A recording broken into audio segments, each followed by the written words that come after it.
pun. Sungguhnya manusia dalam 3 poros kehidupan.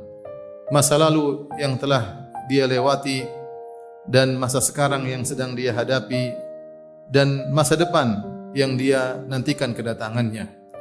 Betapa sering seorang manusia menengok ke belakang tentang masa lalunya yang menyebabkan dia pun bersedih, sementara masa lalu tersebut tidak akan pernah lagi kembali kepadanya. Dia tidak bisa merubah masa lalunya yang telah terjadi. Dan demikian juga betapa sering manusia melihat ke depan, mengkhawatirkan hal-hal yang akan terjadi di kemudian hari, sementara perkara-perkara tersebut tidak bisa dia segerakan untuk dia hadapi. Kenyataannya dia sedang berada di hadapan kehidupannya yang hadir di hadapannya.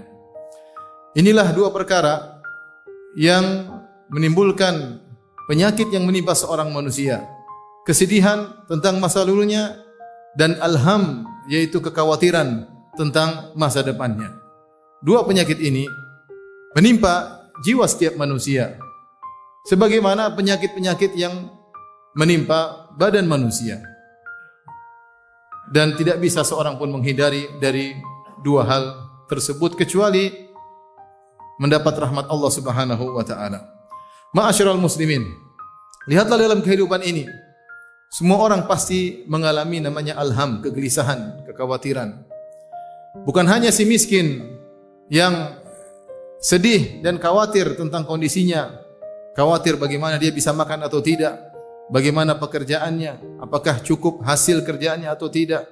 Ternyata kita dapati juga orang-orang kaya yang mereka juga khawatir tentang hartanya, apakah masih terjaga, ataukah bisa dirampas oleh orang lain, ataukah akan kalah dalam persaingan bisnisnya.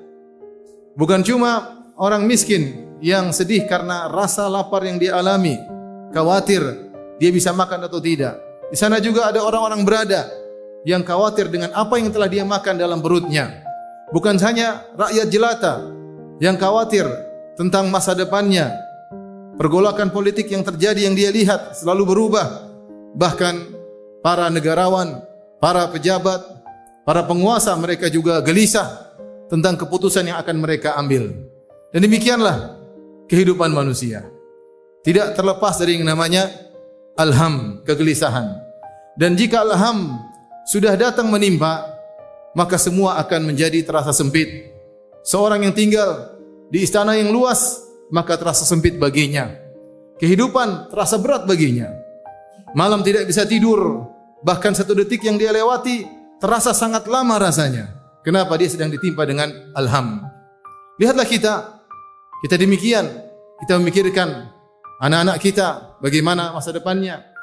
Yang remaja putri masih belum menikah, bagaimana dengan pergaulannya, kita pikirkan sebagai orang tua.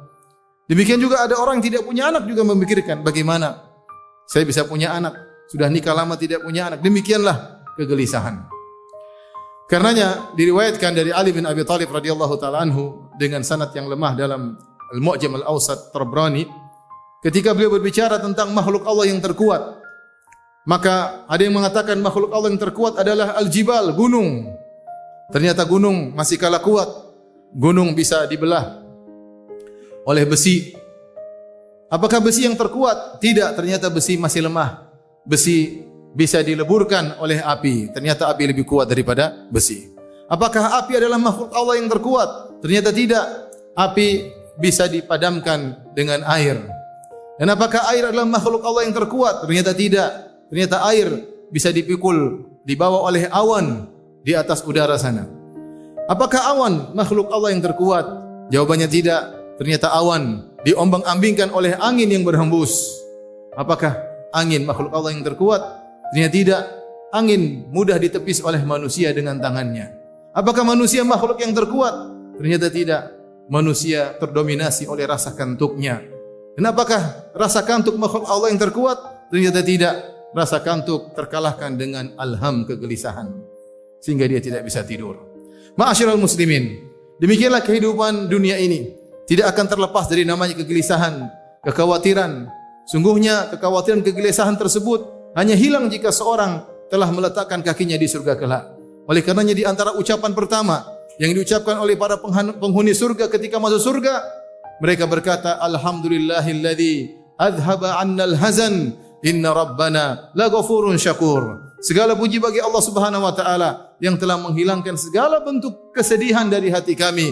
Sungguhnya Rabb kami adalah Maha Pengampun lagi Maha Penyayang.